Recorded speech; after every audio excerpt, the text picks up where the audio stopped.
Hello, this is Tom, aka Gedeon here for Tabletop Tap Room.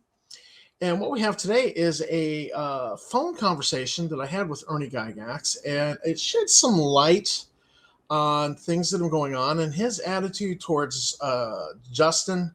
Um, he comments on Justin's online social presence. He had an interesting comment concerning that. He also comments on Star Frontier's New Genesis. Now, these were from a series of phone conversations we had. Um, uh, it was a month and a half ago, a couple months ago. And I initially was not going to release them. There were things said in here that were just really not for public consumption. We discussed one individual and their health, and, none of that was ever going to be released. And he was like, and I says, yeah, I'm going to be delicate with the material here. But there were a lot of things that was just personal conversation.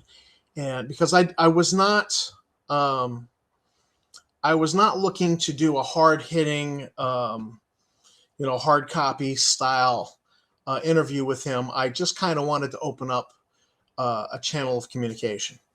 And so it was a very wide ranging phone conversation. We discussed dogs, virtues of, border collies versus poodles, pets, and, what a good woman does for you in your life, so, I talked about finding love with Tammy. He talked about his good woman. There were a lot of things that were just personal that were just not going to ever be for public consumption. And so I actually was not going to release these phone conversations. But in light of some recent things, I just thought, releasing the portions that speak to what's going on with new TSR, with Star Frontier's New Genesis, his attitude towards the overt racism in Star Frontier's New Genesis, his attitude towards Justin's online presence, and he had a very good word for it that I really liked. So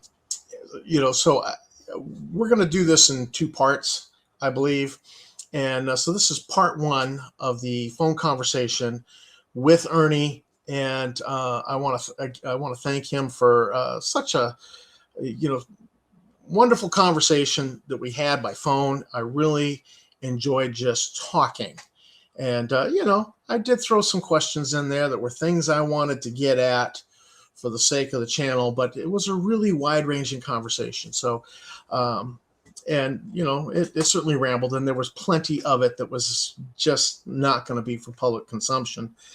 And so this is why I initially did not release these. But I think in light of recent things, I think I'm doing a disservice to the people who follow me. And I think I'm doing a disservice to Ernie by not releasing what was said. So it is edited.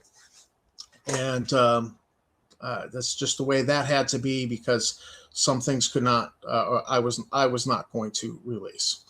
But for the most part, I tried to be faithful, and I did not try to cherry pick to make him look good or bad. I've tried to be honest with the core of the material that's in there. So this is what it is, and this is part one of my phone conversations with Ernie from about a month and a half ago. And, about the time that the PDF of the Star Frontier's manuscript, Star Frontier's New Genesis manuscript, had been released, and there was a firestorm over the whole Negro race being in there, and the Nordics, the, blue-eyed, fair-haired, master race, super race that was included in that. So about the time that was blowing up was when we had these phone conversations. Yeah, I don't know with being involved with Star Frontiers, and that all gets, so that's why you would be up and all and ready to like say, God damn it, what is this? They're trying to promote, the Negroid races or subhuman and all this stupid shit. Well, naturally, I followed the announcements back in 2021. I saw that disastrous interview that you gave, and I was like, oh my God, I know what he's trying to say, but somebody needs to just like disconnect the camera at this point, because and then that all blew up and everybody was freaking out, and I'm like, look, it was like, just get past it. And then Hovermail came on the scene, and I was having conversations with him, and my concern is that as a lover of the game, and I've published over 200 articles in 3 different fan magazines, I'm kind of like an expert on it, and I was just worried that whoever they got to do it might not handle a reboot right. But then it became apparent, all right, they don't have the IP, so it's got to be a reboot without the IP. All right, well, let's wait and see. And then I had a little falling out with Michael, and over that, I felt I was being lied to, and so I did a video that was a little critical. And then, of course, that bought me some trolling on Facebook. Some Justin returns. It was Yak and Justin, and I thought Michael, but I don't really think Michael now. I think it was Sock Puppet alts for Justin and possibly Yak. And I was like, so when that happened, I was like, oh really? You're gonna go and troll pictures of me and my daughter? I got a special needs daughter. I think that there's someone who's playing all of us a little bit, and it could be Michael or it could be whatever, because somebody was doing that to Don at Wizard Tower Games as well, and I think there's someone who's like stirring the pot, and we've an anarchist for pure anarchy or who knows what. But anyway, I still have to admit that the way Justin goes and deals with social media is remedial. That's a nice way of putting it, remedial. Okay.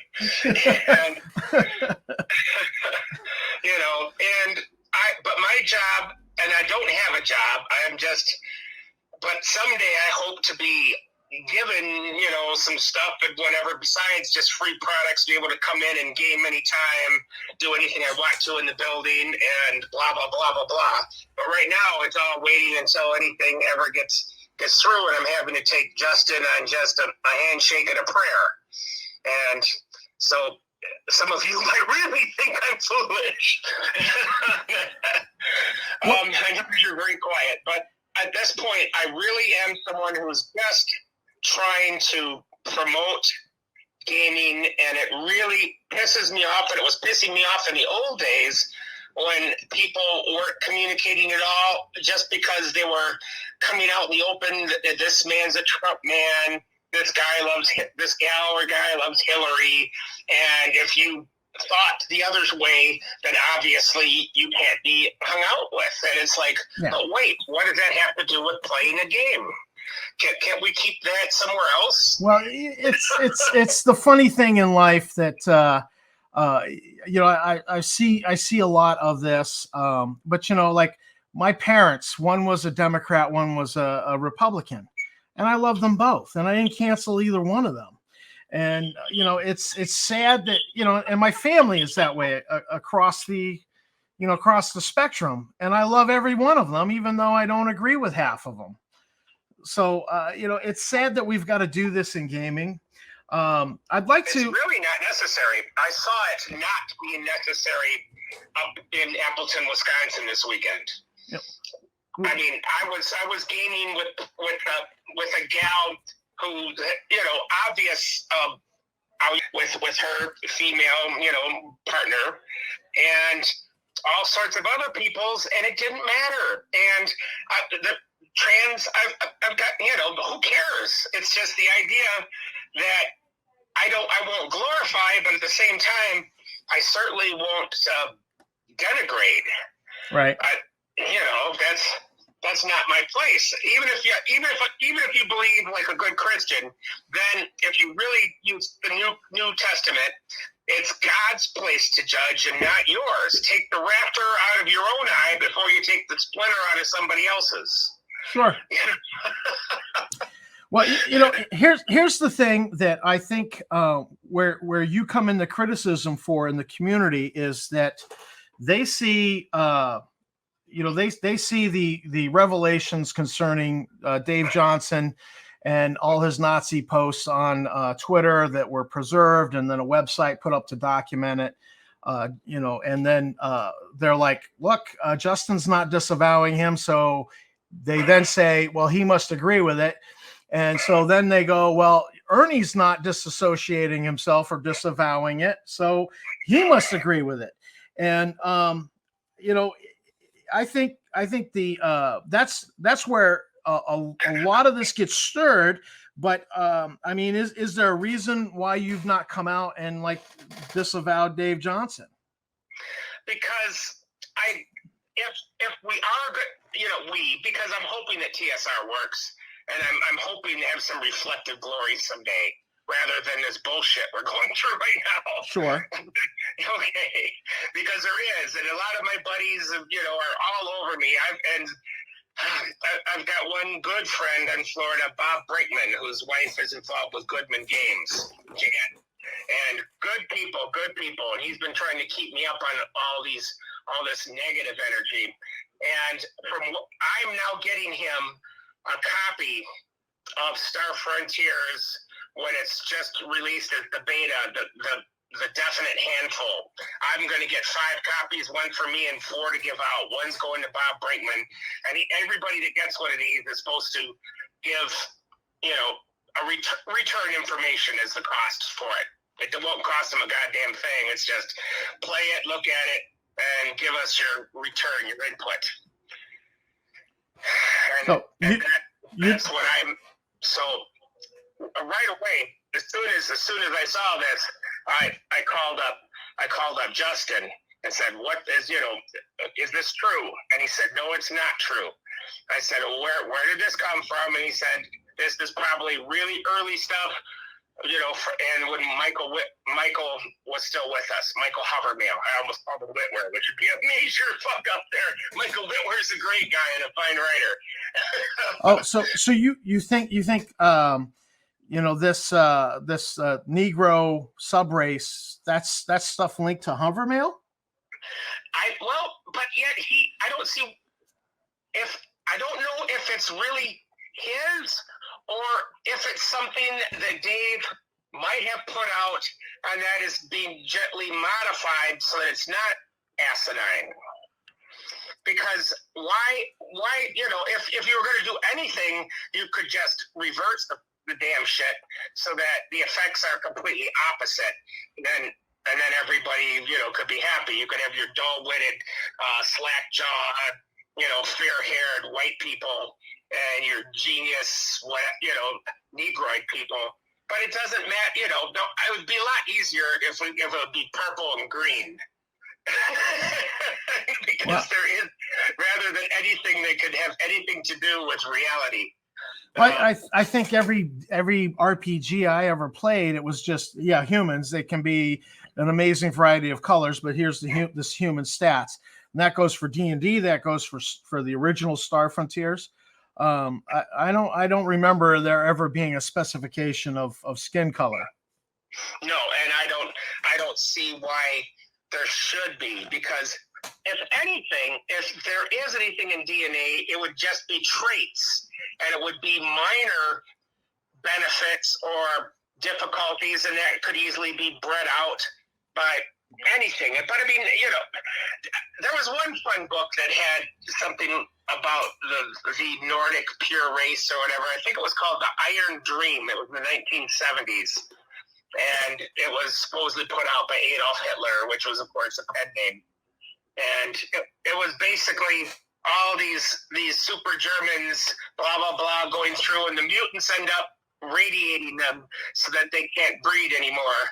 But they've somehow beaten the mutants and the parrot faces and all this by learning how to do cloning so they can send blonde-haired, blue-eyed giants throughout the galaxy to bring law and order to a, and it was like, oh my God. But it was a parody. It was a joke. It was not someone being serious. And I don't know Dave Johnson. Isn't he also someone that was trying to have heavy sexual overtones in his own D&D games with a convention or something? I don't know about that, but I found some of his sex fantasy stories, novels that he put up on Amazon.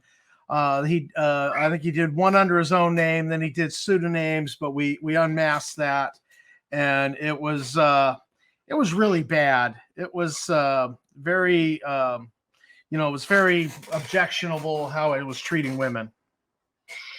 I think and there was the same thing. I mean, if you can crossbreed, then you are the same species, and period. And especially if you can replicate after that.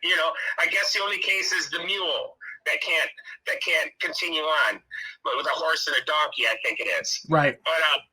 But at the same time, they're still closely related, and we don't have that situation at all. If your daughter or son or whatever somehow mates with a Polynesian, you will breed true human beings. There is no difference. There is nothing except that there might be a little a difference in the God, I can't even think of what we call it now, the skin pigment, melanomen, whatever. Yeah. And who cares, that's my family. Boy, are we, when it comes to Luke's got his first daughter is a quarter Finnish and a quarter African American, and then whatever our Western European throw in a bag washes. And then after that, he married a Moroccan girl and had 3 more daughters. My sister Elisa had a couple sons with mostly Italian, a little Cherokee.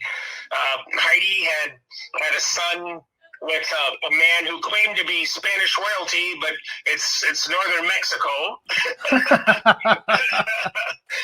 Cindy had children with a man who is 3/4 Chinese, 1/4 Vietnamese. And then Alex, now I'm not sure what his girlfriend, fiance is, but they have a very handsome little 1-year-old lad named Henry. And he's a fantastic little guy who now has several dragons for me and lots of other cool toys and things. And he's going to be a very spoiled Gygax. Sure. So, anybody that really is a racist for get to know somebody. And it doesn't matter what their outward appearance, and that's something that I had to learn a lot as a young man myself, is that beautiful girls do not necessarily mean that they are good girls or loving or whatever. they sure are good looking. that you can guarantee. But after that, so now I'm pleased to have a lovely lady who is basically lawful good and forcing me to move over and over from my neutral with some good tendency over towards the paladin-like activities and crap. Whereas oh man, I gotta do work. Like Dobie Gillis, if you remember any of that from the 50s and early 60s. Yeah.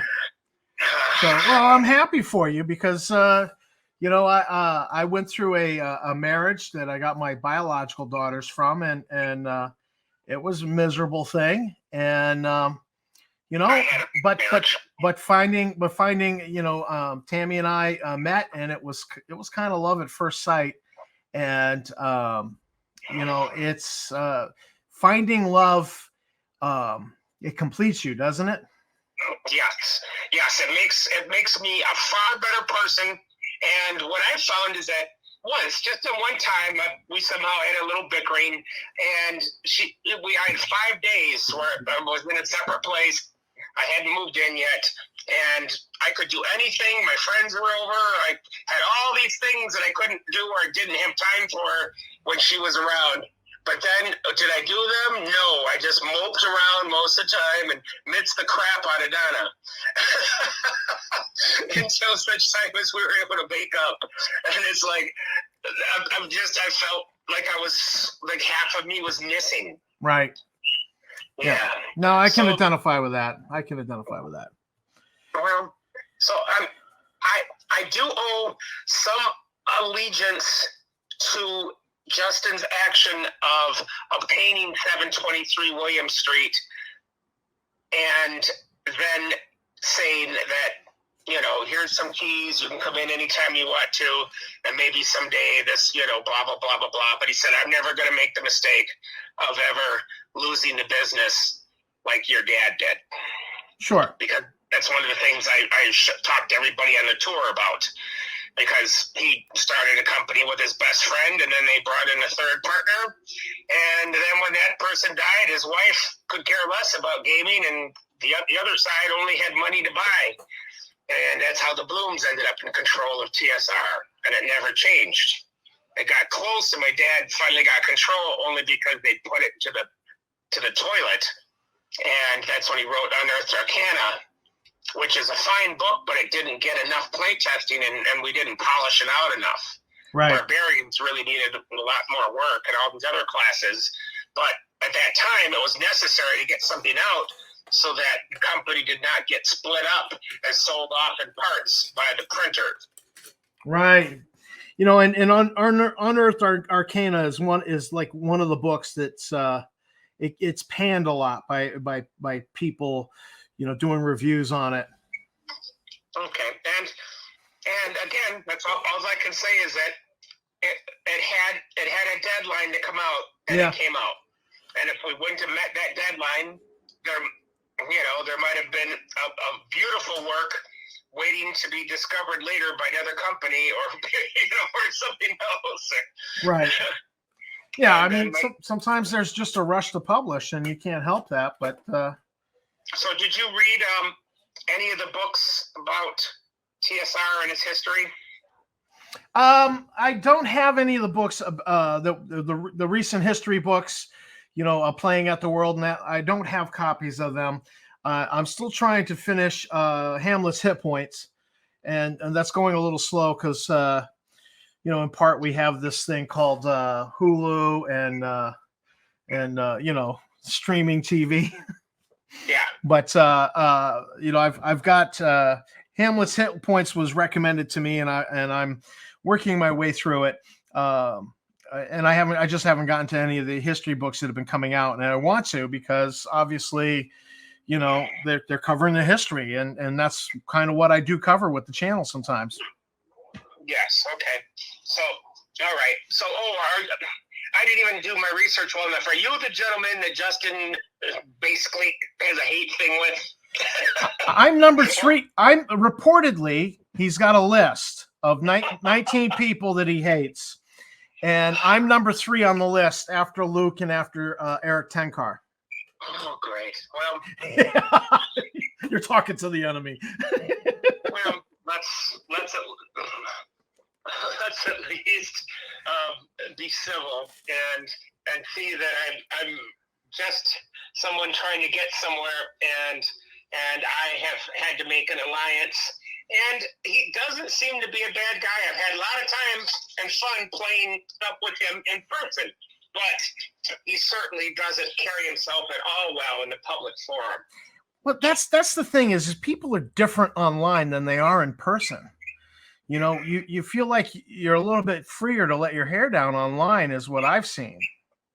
Yeah, you know, you don't have to look anybody in the eye when you say something nasty.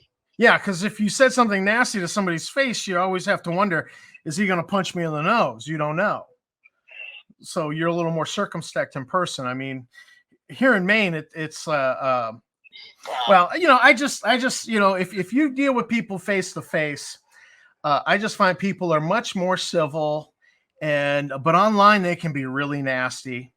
And unfortunately, Justin and I just have an online non-relationship.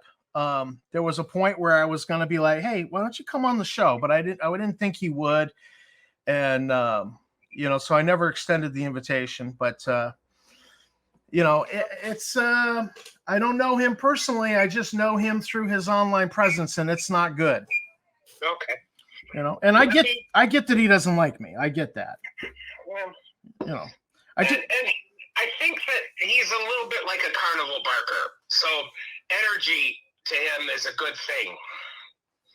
And that even negative energy. And I sometimes would rather have a little bit of silence and wait for the product to sell itself rather than having to stir up a hornet's nest to get energy. So you think he really likes the negative energy? Yeah, I'm afraid that I think that he doesn't find it to be so negative at all because it's free energy. And he thinks now the idea is that we have to have a product. When it came to Dungeon Crawl, it's a good game, but it could easily be a great game. But we didn't get to twist it and whatever. And I'm hoping that we are going to. But at this point, I'm not sure. It's got a whole bunch of its original typos and stuff replaced, and it's going to get a good cover. Okay. But it really should have something where treasure has more value than just be able to buy off of monsters. It should have more than one victory thing. Instead of just crossing, getting across the finish line, it should be get across the finish line is 10 extra points for the first guy, 5 for the second, or that kind of thing. Right. And then you count up, treasure is worth so much per 10,000 gold pieces, or that, just something where, like at the D&D game. And well, I just did a review of Dungeon Crawl because somebody mailed me one for free, and okay. One of the things I have a problem with it is you've got Sir Elmore and Lady Betty. Now, I think Lady Betty is named after Elmore's wife, but these two characters, Lady Betty has a 20% chance to just kill anything, and then Sir Elmore's he can stop anything from attacking him, and then he's got a 33% chance to make it attack another player. And it seems like these two characters are way overpowered compared to the others. It's kind of like the Jim Ward wins card that was in Dragonlance with Jim Ward and Tom Wapke. That was a special card.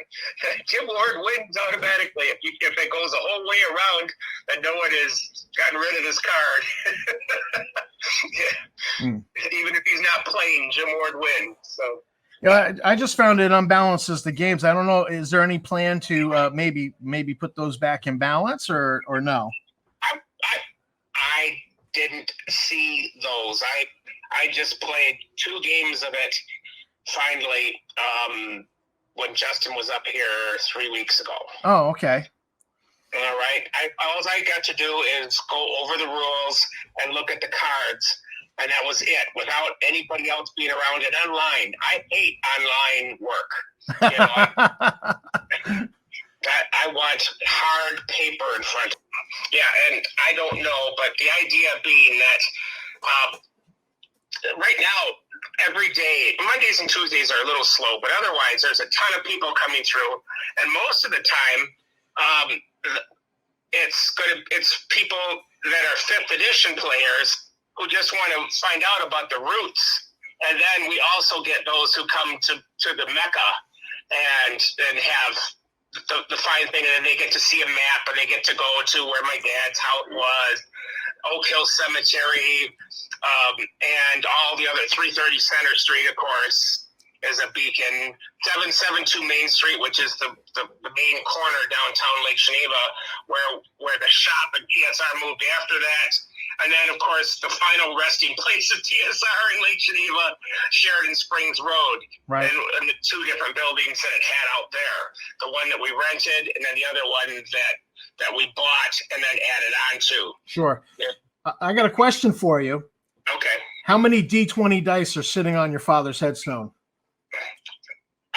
I don't know, because it's just got like a little cage where people can put them in there to leave them, or they can bless them. But I've seen many different ones on there, and most of the time, though, people put them there and ask them to, bless them, and then they scoop them up. But sometimes people will leave them there. Yeah, because and there's also dice underneath the side porch at 330 Center Street, where people are throwing them underneath the screen porch.